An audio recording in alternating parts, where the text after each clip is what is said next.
Block 1. The message that shattered the morning I was folding laundry when it happened. My phone buzzed, a long buzz, a voicemail, from an unknown number. The message was short. Hi, this is... Well, let's just say you should talk to Jason. He's going to be a father again. And he hasn't told you. I froze. Jason is my husband. We've been married 2 years. Together for 4. No secrets? No red flags. Solid. At least that's what I thought. I replayed the message 3 times. It was a woman's voice. Calm. Precise. She didn't say her name, but I recognized the chill in her tone. It was Melanie, Jason's ex, the one he dated on and off for 7 years before we met. The one he said moved on after they broke up. The one who never quite disappeared. I marched into the living room, phone shaking in my hand. "Who's pregnant?" I asked.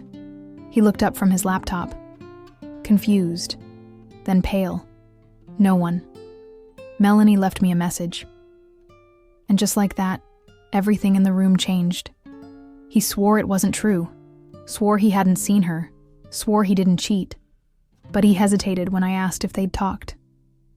"I ran into her at a mutual friend's birthday," he finally said. "She was... weird." Weird?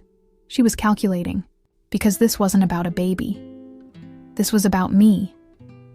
She was trying to unmake what I had built, and I was about to find out just how far she was willing to go. Block 2. The lie that started growing. Jason swore nothing happened, but that night I couldn't sleep. I checked Melanie's social media, all public. New profile photo, caption, 2 heartbeats, 1 truth. Comments were turned off. Her most recent post? A grainy ultrasound photo. No name on it, no date, just hashtags. Blessing, you miracle baby, nurse 2 months. I stared at it for 20 minutes. I wanted to believe it was fake. But what if it wasn't? What if she was pregnant?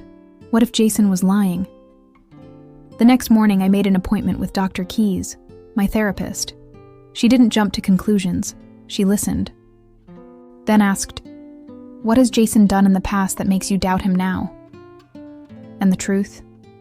Nothing. Not one thing. But it didn't matter. Because Melanie was skilled. She didn't need proof. She just needed doubt. And it was working. By the end of the week, 3 more anonymous emails arrived. All saying the same thing in different words. He'll never leave her. She was there first. You're just the second chapter. Jason tried to ignore it. "I blocked her," he said. "She's spinning. She's sick. Don't let her win." But then came the appointment slip. Printed, folded, left in our mailbox with no return address.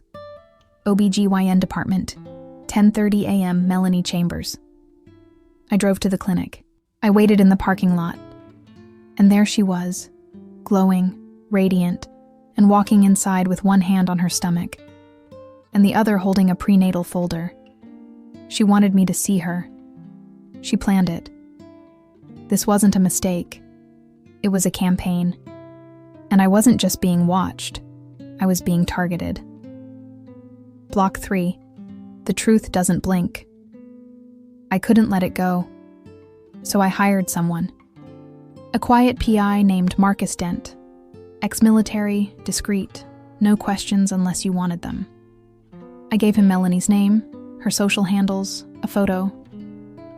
"Find out if she's really pregnant," I said.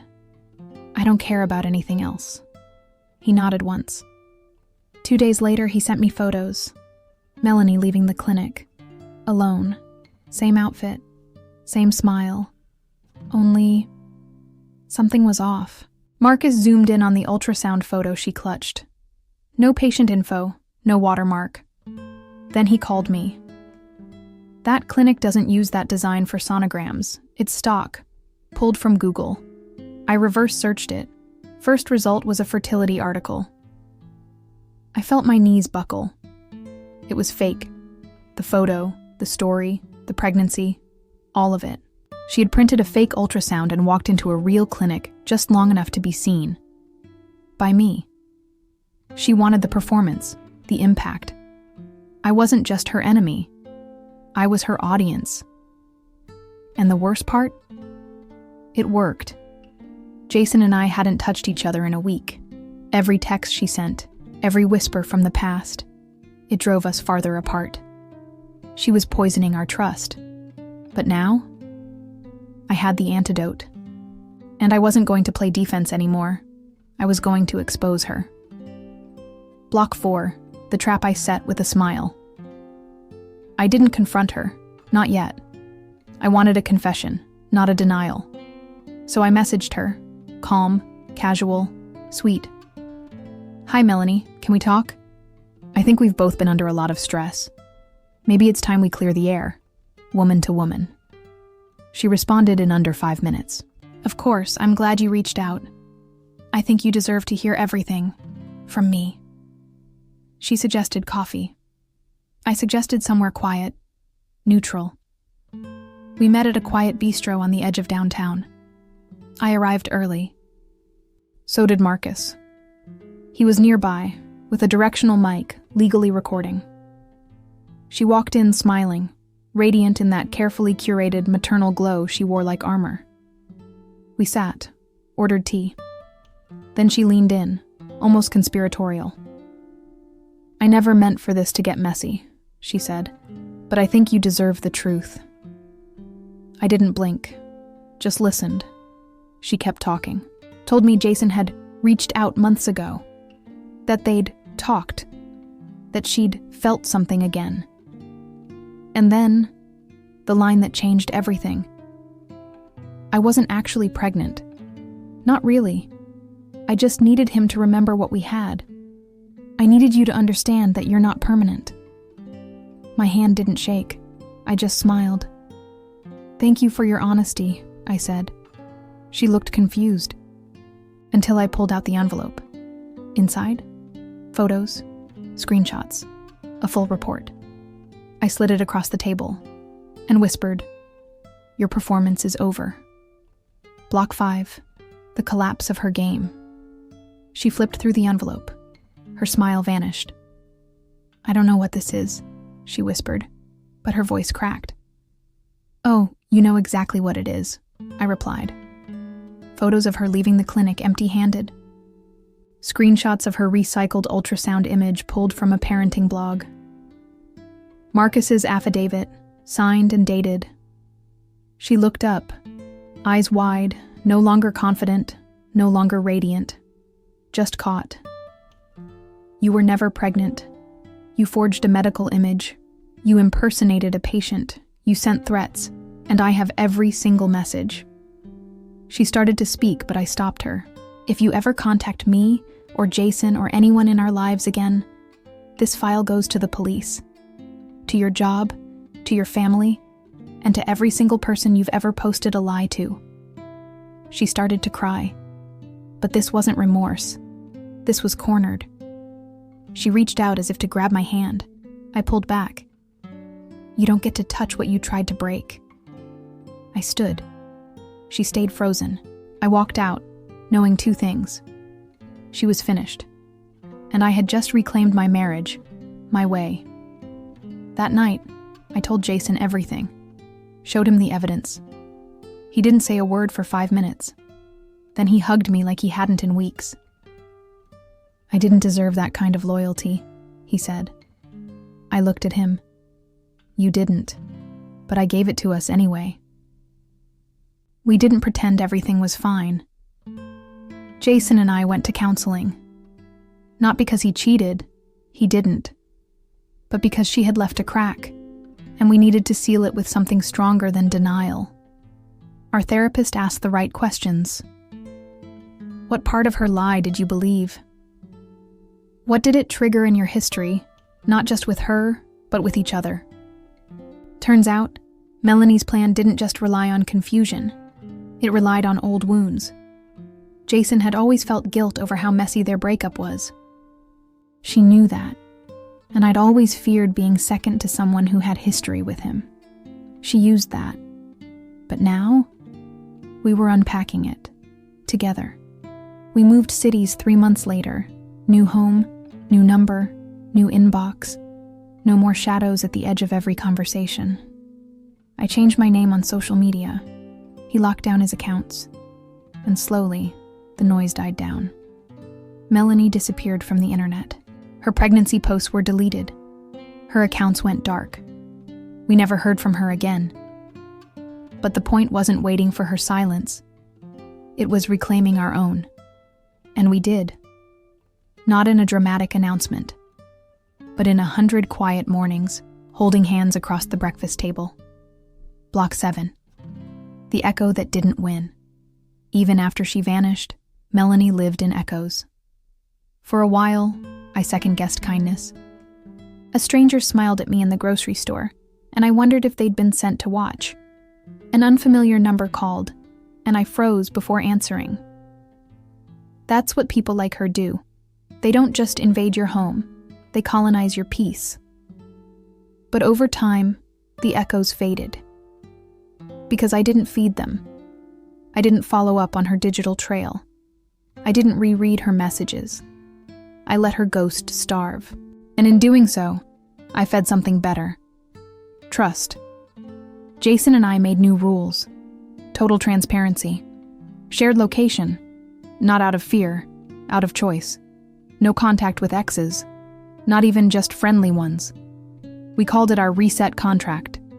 But the biggest change wasn't policy. It was posture. I stood taller, spoke clearer, stopped apologizing for my instincts. Because women are so often told we're overreacting. But I didn't overreact. I responded, with logic, with receipts, with the power she thought she'd stolen. And that made all the difference. Block 8. The version of me she didn't expect before Melanie. I was polite, patient, willing to give the benefit of the doubt even when it cost me sleep. After Melanie, I learned boundaries weren't just healthy. They were essential. I stopped explaining my intuition to people who never doubted themselves. Stopped shrinking to keep the peace in rooms where I deserved to stand tall.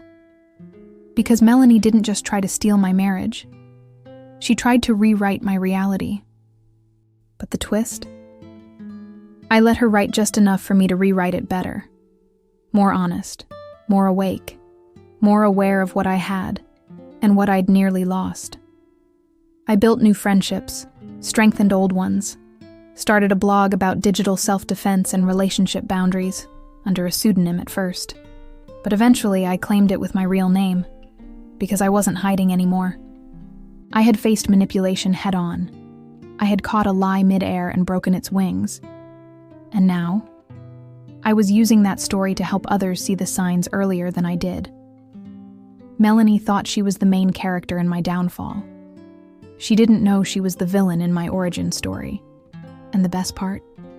She'd never get a sequel. Block 9. The piece that didn't need permission. 1 year later, to the day, Jason and I went away. A small cabin in Vermont. No Wi-Fi, no notifications, just us. Firelight, snow, silence. He brought a journal, something I'd never seen him do. And on the second night, he handed it to me. The first page read, "For every lie she told, here's one truth I never said loud enough." It was 10 pages of his thoughts, his regrets, his fears during the fallout, his gratitude for the woman who didn't walk away even when it would have been easier. You stayed, not because you had to, but because you chose the truth over the noise. I cried reading it, not because I needed the apology, but because I finally understood. Healing wasn't about forgetting what she did.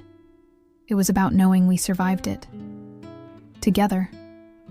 I kept the journal in my drawer, not as a keepsake of pain, but as a record of choice.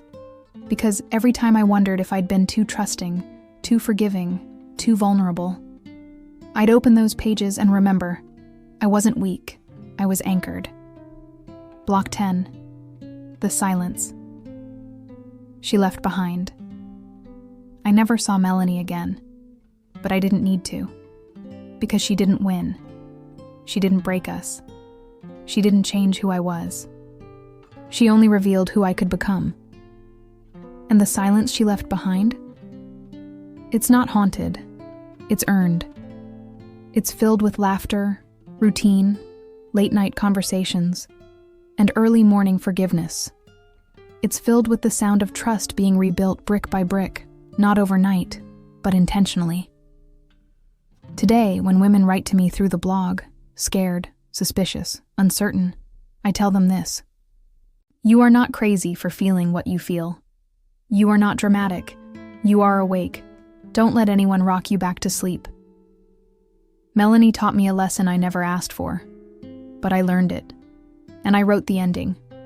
Not her, not doubt, not fear. Me. And that